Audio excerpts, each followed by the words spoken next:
Drama की starting में हमें क्रिसमस का सीन दिखाया जाता है जहाँ पर सब लोग क्रिसमस सेलिब्रेट कर रहे होते हैं। वहीं एक तरफ हम लोग फैन लिलिन को देखते हैं जो अपनी फ्रेंड के साथ होती है, फोटोज क्लिक कर रही होती है। और दूसरी तरफ हम लोग ल्यूजी को देखते हैं जो सांता क्लॉज बना होता है। तभी हम लोग फैन लिलिन को देखते हैं, उसके पास एक लड़का आता है जिसने बहुत ज़्यादा ड्रिंक कर रखी होती है और वो फैन लिलिन को ज़बरदस्ती छूने की कोशिश करता है, जो फैन लिलिन को काफ़ी ज़्यादा अनकंफर्टेबल लगता है। और वो लड़का फैन लिलिन से काफ़ी अजीब अजीब बातें कर रहा होता है। इतने में ल्यूजी की नज़र पड़ जाती है।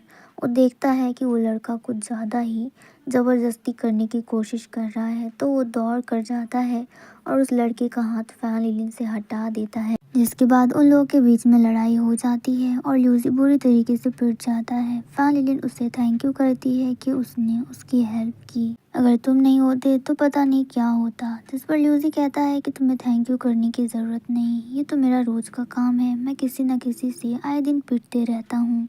और तुम्हें नहीं लगता कि ये चोट बिल्कुल ब्लश जैसा लग रहा है? जो बात सुनकर फैन लिलिन हंसने लगती है और कहती है कि ब्लश ऐसा नहीं दिखता, क्योंकि ब्लश तो स्किन टोन से भी मैच करता है और तुम्हारा चेहरा तो कुछ ज़्यादा ही लाल हो गया है। जिसके बाद स्नोफॉल होने लगती है, जो देखकर ल्यूजी कहता है कि देखो स्नोफॉल हो रही है और मुझे स्नोफॉल बहुत ज़्यादा पसंद है। तभी इधर हम लोग फैन लिलिन को देखते हैं जो ल्यूजी की पॉकेट में चुपके से कुछ भर देती है, जो ल्यूजी को उसके बारे में पता नहीं होता। फिर फैन लिलिन वहाँ से जाने लगती है तो ल्यूजी नोटिस करता है तो कहता है कि तुम इतनी जल्दी जा रही हो।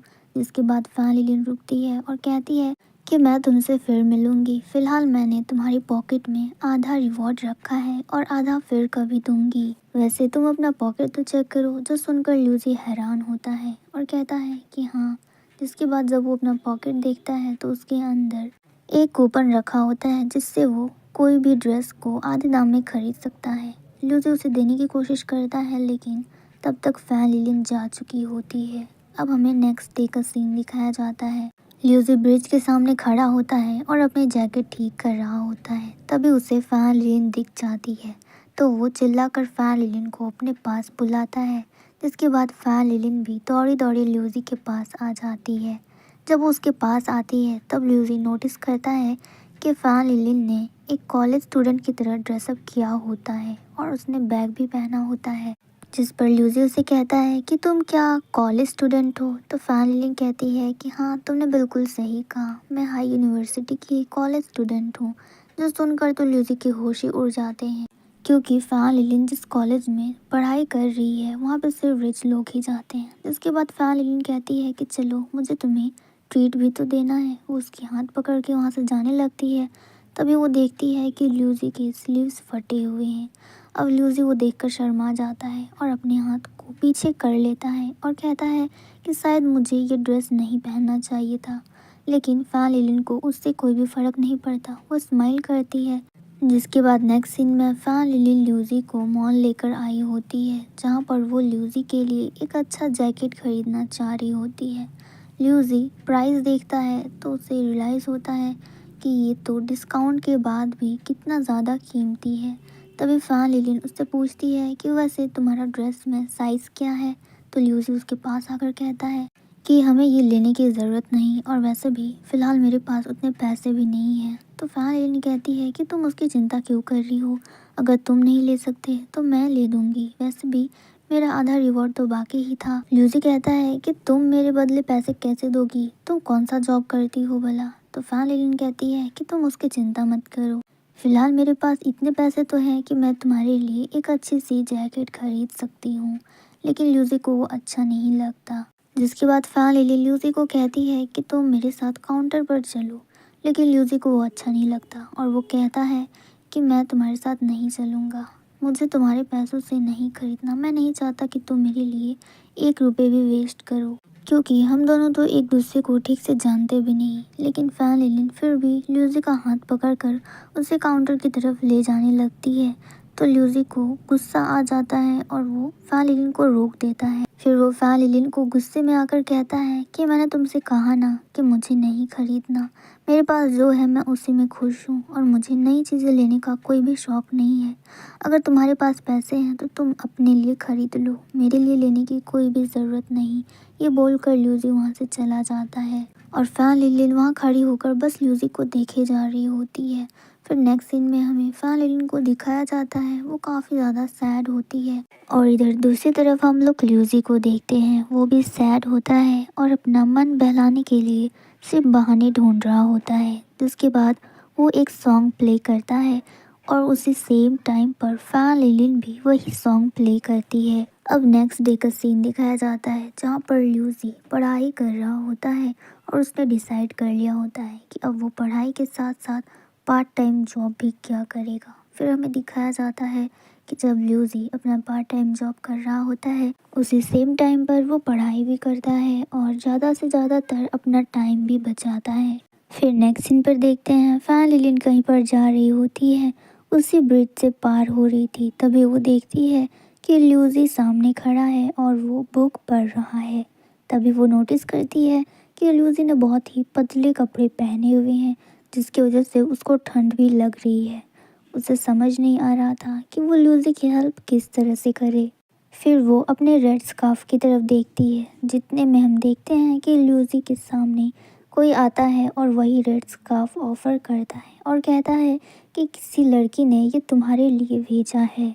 वो स्कार्फ देखकर ही ल्यूसी समझ जाता है कि वो स्कार्फ फैन लिलिन का है, क्योंकि फैन लिलिन ही वो रेड कलर का स्कार्फ पहना करती थी।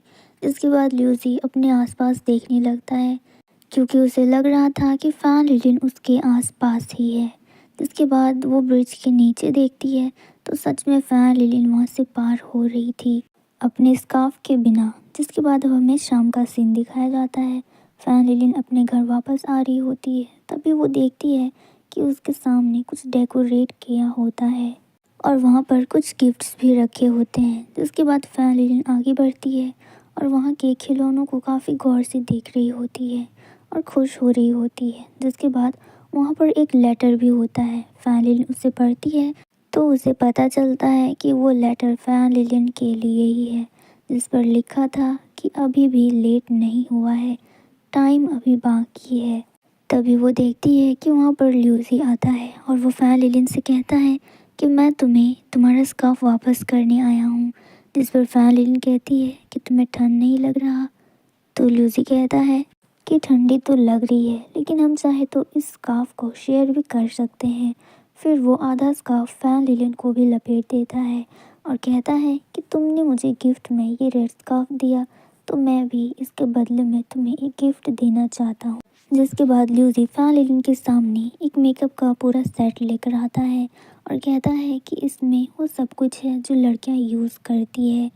फिर वो फैन लिलिन को एक हाइलाइटर दिखाते हुए कहता है कि इस आदमी ने बिल्कुल मेरी तरह स्कार्फ पहन कर रखा है। वो फैन लिलिन को वो हाइलाइटर देता है तो फैन लिलिन देखकर काफ़ी ज़्यादा खुश होती है और कहती है कि आज तक मैंने सिर्फ इसका ऐड ही देखा था, लेकिन आज ये मेरे पास सच में है। वो काफ़ी ज़्यादा खुश होती है और ल्यूसी को थैंक यू करती है, जो सुनकर ल्यूसी भी खुश होता है।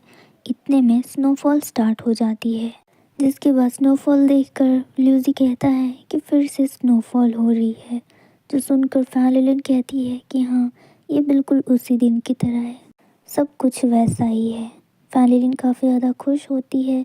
इसके बाद ल्यूसी अपनी पूरी हिम्मत करके कहता है कि अगर ऐसी बात है, सब कुछ सेम है, तो मैं भी तुमसे कुछ कहना चाहता हूँ। मैं उस दिन भी तुम्हें पसंद करता था और आज भी मैं तुम्हें पसंद करता हूँ। जो बात सुनकर फैन लिलिन काफ़ी ज़्यादा शॉक्ड होती है। फिर ल्यूसी कहता है कि मुझे पता है कि मुझे ये नहीं कहना चाहिए क्योंकि मैं तुम्हें डिज़र्व नहीं करता। तो इसके बाद फैन लिलिन ल्यूसी को एक किस करती है। फिर वो ल्यूसी से कहती है कि अगर तुम मुझे डिज़र्व नहीं करते तो बताओ तुम्हें इसके लिए क्या करना चाहिए। जिस पर ल्यूसी कहता है कि मुझे काफ़ी ज़्यादा हार्ड वर्क करना पड़ेगा। तो फैन लिलिन कहती है कि तुमने बिल्कुल सही कहा, तुम अपनी पूरी कोशिश करो क्योंकि मैं तुम्हारे साथ हूँ। फिर वो दोनों एक दूसरे को हग करते हैं और इस मोमेंट पे हमारा ये वीडियो ख़त्म हो जाता है।